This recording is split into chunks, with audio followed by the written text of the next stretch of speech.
네, 안녕하십니까 여러분. 우리 챕터 2 공부 한번 해보도록 하겠습니다. 1장 재밌게 들으셨는지 모르겠어요. 예, 그래도 우리 한번 1장에서 우리 잠깐만 한번 생각해보고 갈까요? 예, 재무 보고 목적에 대해서 배우셨고요. 관리에게 재무에게 비교하는 거 배우셨습니다. 그리고 또 뭐 배우셨죠? 예, IFRS의 특징. 예, 요 세 가지 잊지 않으셨으면 되고요. 혹시나 생각이 안 난다 그러면 어떻게 해요? 다시 가셔서 한번 보시면 되실 것 같아요. 예, 챕터 2 들어가도록 하겠습니다. 우리 재무제표의 작성과 표시를 위한 개념체계예요. 죄송합니다. 제가 분명히 1장에 설명드릴 때 IFRS라는 거의 특징 중에 첫 번째가 뭐였죠? 네, 생각나실지 모르겠는데요. 여러 나라들이 적용을 한다. 상황이 많다. 그래서 그 상황에 맞는 회계처리를 다 줄 수는 없다. 따라서 어떤 원칙만 알려준다. 그게 IFRS 특징이었습니다. 그럼 원칙을 알고 우리가 뭔가 적용할 때는 어떤 근거라는 게 필요하지 않겠습니까? 그냥 무턱대고 야 이게 좋아 그러고 선택하는 건 아니지 않습니까? 따라서 그 근거를 만들어준다고 생각하시면 됩니다. 예. 재무제표에 대한 기준이 원칙이기 때문에 그 상황에 맞는 재무제표 어떤 회계처리를 넣을 때는 어떤 그거에 대한 합리적인 확신, 근거라는 게 있어야 되지 않을까. 그래서 실질적으로 재무제표에 들어가는 숫자들에 대한 기본적인 어떤 이념, 개념이라는 게 필요하지 않을까라고 해서 나온 겁니다. 원래 있었고요. 되게 중요한 내용입니다. 재무제표의 개념체계 출제 포인트 한번 보도록 하겠습니다. 첫 번째, 목적 적합성과 충실한 표현. 예전에는요, 우리 IFRS 들어오기 전에는 목적 적합성과 신뢰성이라는 얘기였어요. 이렇게 표현을 했었는데요. 요즘에 IFRS에서는요, 목적 적합성과 충실한 표현으로 표현하고 있습니다. 당연히 문제는 얘가 가장 많이 출제가 되고 있고요. 두 번째는요, 예측가치, 확인가치, 중요성 등. 네. 우리 재무보고의 목적은 뭐죠? 재무제표 이용자가 본인의 경제적 의사결정을 할 때 유용한 정보를 제공하는 게 그게 바로 우리 재무보고의 목적이었습니다. 그러면 유용한 정보란 무엇인가? 이 첫 번째, 목적 적합해야 되고 충실한 표현을 써야 된다. 그럼 목적 적합한 게 뭔데요? 라고 물어보면 이겁니다. 예측 가치가 있어야 되고 확인 가치가 있어야 되고 중요성을 갖고 있어야 된다는 얘기입니다. 사실은 이게 목적 적합성의 정의의 하나의 부분이에요. 얘를 물어보는 문제가 출제되고 있습니다. 마지막으로요, 재무제표의 기본 요소. 이건 사실 어떤 강의가 필요한 게 아니고요. 재무회계를 다 배우시고 나시면 당연히 아실 내용인데요. 그래도 한번 검토해보고 넘어가도록 할게요. 그러면 우리 다음 페이지 한번 넘어가 보도록 하겠습니다. 그러면 과연 개념체계란 무엇인가? 개념체계의 의의를 한번 볼게요. 개념체계란 재무제표의 작성과 표시에 있어서 기초가 되는 개념입니다. 그렇다고 해서 개념체계를 다 지키는 게 아니고요. 기준에 없는 것들을 이제 사용할 때 개념체계라는 게 어떤 기본 틀이 된다라는 얘기예요. 개념체계의 목적 한번 볼게요. 여기에 그 내용이 나와 있습니다. 중요한 거는 제가 펜을 한번 써볼게요. 그래요. 여러분들 강의를 뭐 한 번에 보시면 한 번에 보시면 제가 이 칠판을 잘 못 다룬다는 걸 알고 계시죠? 조금 발전했습니다. 자, 볼게요. 개념체계의 목적. IFRS의 신규 제정 및 개정을 검토하는 경우 유용성을 제공한다. 신규로 어떤 IFRS의 내용을 넣었어요. 이럴 때는 이렇게 하기로 하자. 라고 했을 때 그거에 대한 어떤 검토하는 기준이 될 수 있다고요. 검토하는 기준이 될 수 있다. 어떻게 검토한다? 목적 적합하고 충실한 표현이 될 수 있도록 이 숫자가 그렇게 정보 이용자에게 다가갈 수 있도록 그렇게 신규 제정 및 개정을 하는 거죠. 따라서 개념체계는요, IFRS의 신규 제정 및 개정을 검토하는 유용한 정보를 제공할 수가 있는 겁니다. 두 번째요, 개체적 회계처리 방법의 수를 축소. 왜요? 여러 가지 회계처리 방법이 있습니다. 다 IFRS에서 인정을 해요. 그랬을 때도 대체적인 회계처리 방법의 수를 여러 가지가 있을 때 그래도 얘는 개념체계가 맞지 않는 것 같다. 얘는 맞지 않는 것 같다. 이렇게 골라낼 수가 있다고요. 따라서 대체적인 회계처리의 수를요, 감소시켜 줄 수가 있습니다. 축소하기 위한 근거를 제공합니다. 근거라는 의미죠. 그리고 3번, IFRS를 적용한 재무제표에 작성할 때 유용하고요. 당연하죠. 뭐 여러 가지 상황이 있을 때 그 상황에 맞는 회계 처리를 고르기 위해, 선택하기 위해서는 이런 기초적인 개념이 필요한 거죠. 네 번째, 회계 기준상의 미비한 거래에 대한 회계 처리의 유형. 미비한 거래라는 게 뭐겠습니까? 예, 기준에 없는 거래입니다. 그럴 때는 이런 기초 개념에 입각해서 예, 정보 제공자에게 좋은 정보가 될 수 있도록, 유용한 정보가 될 수 있도록 예, 표시를 할 수 있게 되는 거죠. 예, 기본적인 개념이니까요. 감사인이 의견 형성을 할 때 유용하고요. 재무제표에 포함된 해석을 할 때 유용하고요. KIFRS를 제정하는 데 사용한 접근 방법에 대한 정보를 제공한다. 예, 이 정도 알고 계시면 되고요. 모르겠습니다. 목적 적합한지는 모르겠어요. 여러분들 시험 준비할 때 있어서 이게 꼭 나온다라고 말씀은 못 드리겠어요. 하지만 지금 몇 개 있죠? 7개가 있죠. 개념책의 목적이 아닌 것은 이라고 문제가 출제될 수도 있는 겁니다. 따라서 이런 거 어떻게 하라고요? 한번 읽어주시라고요. 읽어주시고 인지하시고 우리 시험장 가시는 겁니다. 다음 볼게요. 자, 개념체계와 IFRS. 그럼 궁금하실 거예요. 하나의 사건이 있고요. 거래가 있어요. 그럴 때 개념체계로 보면 이걸 A라고 해석을 해야 되고 A라고 회계처리를 해야 되고 우리 IFRS에 따르면 B라고 해석해야 되고 B라고 회계처리를 해야 돼요. 그러면 이때는 이렇게 틀릴 때는 어떤 걸 따라하느냐? 그게 문제가 될 수 있겠죠. 예, IFRS를 따라하는 겁니다. 그건 기준이에요. 그건 우리가 이렇게 하자라고 정해놓은 겁니다. 개념체계는요. 뭐 엄밀히 말하면 그 기준을 보충하는 어떤 개념체계 기본 저 위에 있는 이론적인 개념체계라고 생각하시면 되고요. 기준은요 바로 그거를 실행하는 기준입니다. 따라서 당연히 예, 항상 IFRS가 우선하도록 되어 있습니다. 개념체계는요 회계 기준이 아니고요. 개념체계와 한국채색 회계 기준이 상충하는 경우는 항상 IFRS가 예, 우선하도록 되어 있습니다. 예, 다음 페이지 넘어갈게요. 자, 재무제표의 목적 한번 보도록 하겠습니다. 우리 지금 이 강의는요, 교재 중심으로 나가고 있는데, 교재 순서로 나가고 있습니다. 교재에서 제가 생략하는 부분, 정말 생략하는 부분은요, 두 가지입니다. 시험에 나오지 않거나, 예, 목적 적합하지 않은 거. 목적 적합하지 않은 거는 어떤 거냐면, 정말 열심히 공부해도 이해는 되지 않고 문제를 맞출 수 없는 거. 시간만 낭비할 수밖에 없는 거. 또는 이거는 그냥 외우고 넘어가도 되는 거. 그냥 여러분들께서 모르고 넘어가도 충분히 시험을 접했을 때 누구나 풀 수 있는 그런 문제가 나오는 것. 그런 것들은 목적 적합하지 않기 때문에 삭제를 했습니다. 하지만 여러분들 교재 갖고 계시죠? 교재에 들어간 내용이 모두 다 필요한 내용이긴 합니다. 저는 강의 목적상 몇 부분을 골라서 하는데요. 물론 시험에 나오는 것들은 다 고를 겁니다. 그래도 제가 고르지 않은 것들도 여러분들 한번 읽어봐 주셨으면 좋겠어요. 재무제표의 목적이에요. 말씀드렸죠. 재무제표 왜 필요한 거죠? 정보 이용자의 경제적 의사결정에 유용한 정보 제공한다. 이게 다예요. 여러분들 유용한 정보를 제공하는 거예요. 정보 이용자에게 유용한 정보를 제공하는 겁니다. 뭐에 대해서요? 재무제표를 가지고요. 그게 재무제표의 목적이에요. 재무제표를 만드는 목적은요, 정보 이용자에게 유용한 정보를 제공하기 위해서입니다. 그럼 정보 이용자는 누가 있는데요? 우리 1강을 다시 보시면 거기에 나와 있습니다. 자, 볼게요. 재무상태, 성과 및 재무상태의 변동. 예. 재무상태. 우리 요거를 뭐라고 그러죠? 재무상태표라고 하죠. 정보가 전달된다. 재무상태표를 통해서 정보가 전달된다. 우리 재무상태표 어떻게 했죠? 12월 31일 현재 딱 기준. 결산일이 그날이라면 그날 기준으로 자산이 얼마고 부채가 얼마고 자본이 얼마인지를 딱 나타내주는 표를 재무상태표라고 하죠. 혹시 여기 재무상태표 처음 들어보신다. 그럼 우리 회계원리를 공부하고 오셔야 돼요. 재경관리사가 쉬운 시험 아닙니다, 여러분들. 재경관리사는요, 당연히 회계원리 듣고 그 다음에 들으시는 겁니다. 회계원리도 모르고 재경관리사 공부하시는 거 아니에요. 회계원리를 보시고 오셔야 됩니다. 당연히 재무상태표 알 거라고 생각하고 저는 진도를 나가요.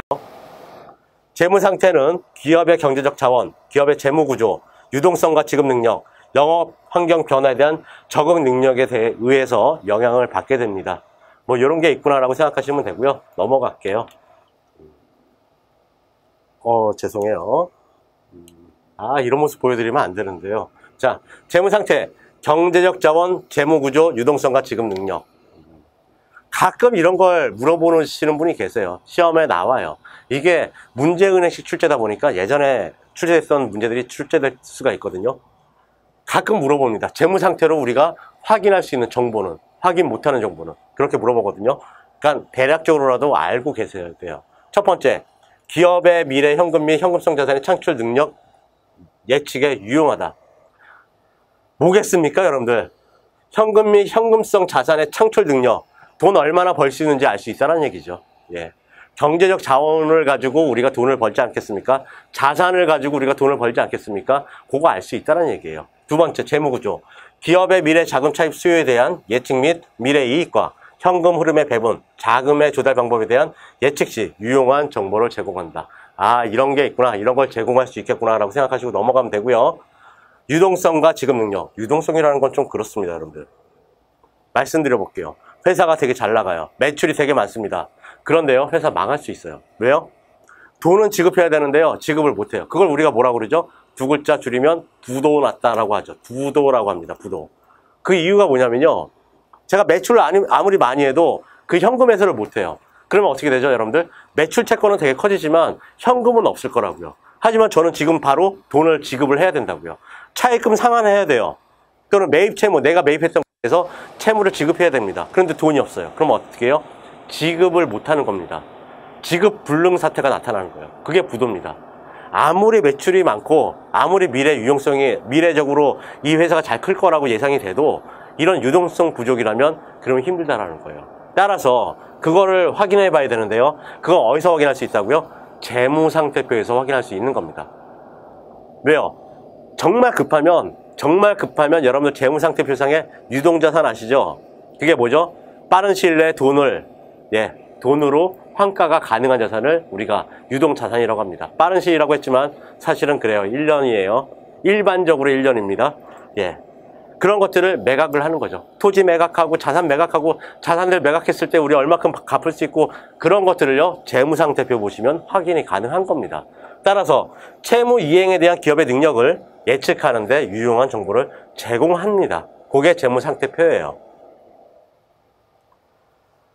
책에 교재에다가 요 내용을 쓰긴 했어요. 유동성은 단기적인 개념이며 지급 능력은 장기적인 개념이라는 얘기를 썼는데 요 정도만 알고 넘어가시면 되실 것 같아요. 중요한 내용은 없고요. 다음 넘어갈게요. 자, 성과 및 수익성. 여러분, 성과, 수익 뭐랑 관련이 있다고 생각되시죠? 그렇죠. 포괄 손익 계산서를 통해서 정보를 얻을 수가 있을 겁니다. 우리 첫 시간에 그랬죠. 우리 종업원들 가장 궁금한 게 뭐라고요? 상여, 보너스. 그럼 뭘 알아야 된다고요? 수익성을 아는 게 그 사람들한테 가장 유용한 정보가 될 수 있다고요. 그게 여기 나오는 겁니다. 자, 수익성 정보. 미래의 경제적 자원의 잠재적 변동 가능성을 평가하는 데 유용하고요. 그리고 성과 정보. 기업이 현재 현금 창출 능력 예측 및 추가적 자원의 동원 능력을 판단하는 데 유용하다. 말은 되게 좋죠. 이해 가시나요, 여러분들?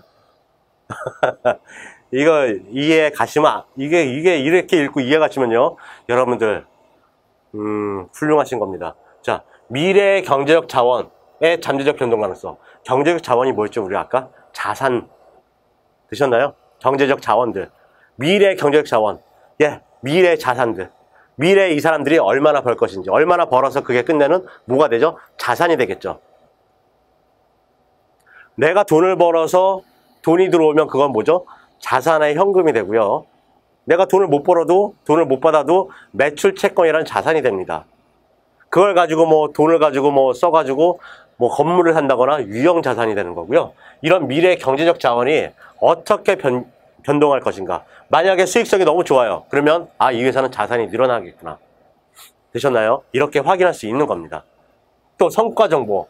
기업이 현재 현금 창출 능력. 뭐죠? 성과가 좋으면 그만큼 뭐가 들어오는 거죠? 돈. 그러면 현금을 이 회사가 얼마나 창출할 수 있는지, 얼마나 벌어들일 수 있는지 그거를 알 수 있다라는 겁니다. 유용하겠죠? 예, 제가 채권자입니다. 제가 대여자예요. 그러면 이 회사가 현금 창출 능력이 되게 좋아요. 성과를 보니까 올해는 당기순이익이 엄청나요. 되셨나요? 그러면 저는 안심하고 돈을 빌려줄 수 있거나 또는 나 이자는 받을 수 있겠거나 생각할 수 있다고요. 이런 정보를 손익계산서에서 알려주고 있는 겁니다. 되었어요. 넘어갈게요.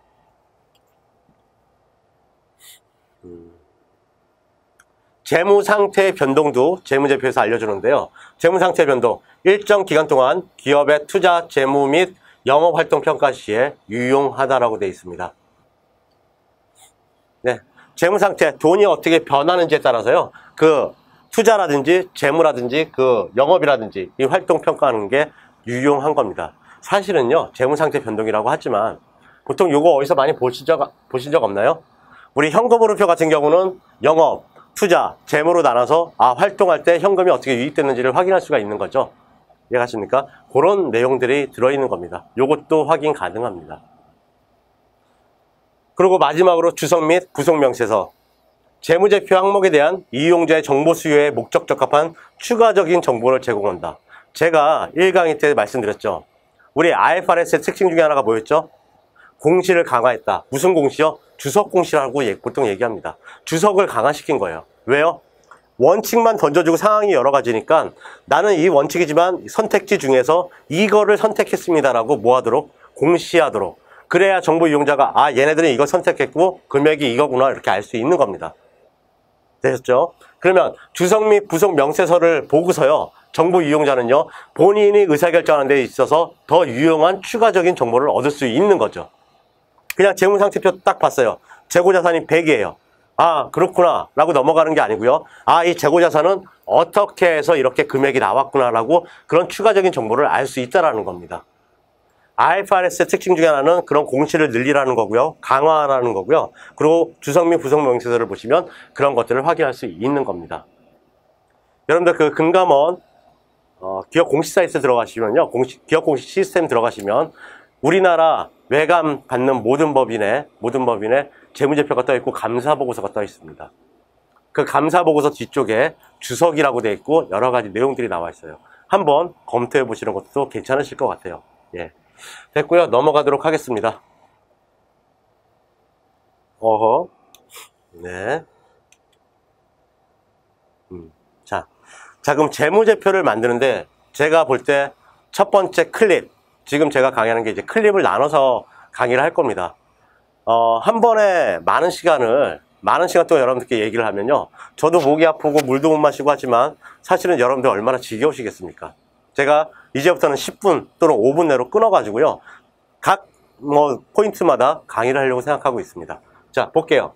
제 첫 번째 클립, 챕터 2의 첫 번째 클립에서 가장 중요한 내용입니다. 기본 가정이에요. 재무제표를 만드는 데 있어서요. 가장 중요한 가정입니다. 뭐죠? 이 기업은 계속 유지될 거라는 거죠. 그랬을 때 IFRS에 의해서 우리가 재무제표를 작성할 수 있는 거죠. 읽어볼게요. 재무제표는 일반적으로 기업이 계속기업이며 계속기업이라고 되어 있는데 계속적으로 살아갈 것 같은 기업이며 예상 가능한 기간 동안 영업을 계속적으로 할 것이라는 가정하에 작성이 된 거다. 만약에요, 이 두 번째가 더 중요합니다. 기업이 경영활동을 청산 및 축소하는 경우에는요, 우리 청산해요. 뭐가 중요하겠습니까? 그 기업 재무제표 중요하겠습니까? 그 기업 청산 가치가 더 중요할 거예요. 자산을요, 재고 100원 그렇게 쓰는 게 아니고요. 이 재고 자산 받을 때 얼마 받을 수 있는지, 급매했을 때 얼마 받을 수 있는지를 써주는 게 훨씬 더 정보 이용자한테는 더 좋은 정보, 유용한 정보가 될 수 있다고요. 재무정보 이용자가 재무지표를 봤어요. 100이라고 써 있어요. 이 회사 100이구나. 그런데 이 회사가 곧 청산할 거래요. 그런데 100이라고 써 있어요. 그러면 당연히 그냥 100이구나 하는 것보다는 청산했을 때 청산했을 때 이 재고자산을 판매해서 받을 수 있는 금액이 100이구나 라고 생각할 수 있도록 하는 게 훨씬 더 유용한 정보라는 겁니다. 즉 기준 자체가 바뀌어야 돼요. IFRS를 적용하지 않고요. 청산을 기준으로 해서 다평가를 새로 해주셔야 되는 겁니다. 예. 그 얘기예요. 청산 및 축소하는 경우 다른 기준을 적용하여 청산 기준. 청산했을 때 얼마 받을 수 있는지. 토지가 있어요. 유형자산에. 그러면 이 토지 장부 금액이 아니고요. 우리 감가상각도 안 하고 아무것도 안 하잖아요. 물론 재평가하게 되면 평가를 하겠죠. 하지만요. 이때는요. 만약에 원가법 적용한다고 해도요. 토지는 평가를 해줘야 되는 겁니다. 어떤 가치로요? 청산 가치로 평가를 해줘야 되는 겁니다. 그래야 정확한 재무정보가 되는 거죠. 이런 상태라면, 기업이 청산의 상태라면. 재무제표를 작성하고 이때 적용한 기준은 별도로 공시하여야 한다. 네, 이렇게 되어 있습니다. 정말 중요한 내용이고요. 요거는 네, 꼭 한번 다시 한번 되새김질해서 읽어보셨으면 좋겠습니다. 자, 우리 클립이 끝났고요. 제가 잠깐 물 한 잔 마시고 와서요. 클립이 강의하도록 하겠습니다. 예, 잠깐만 쉬시죠.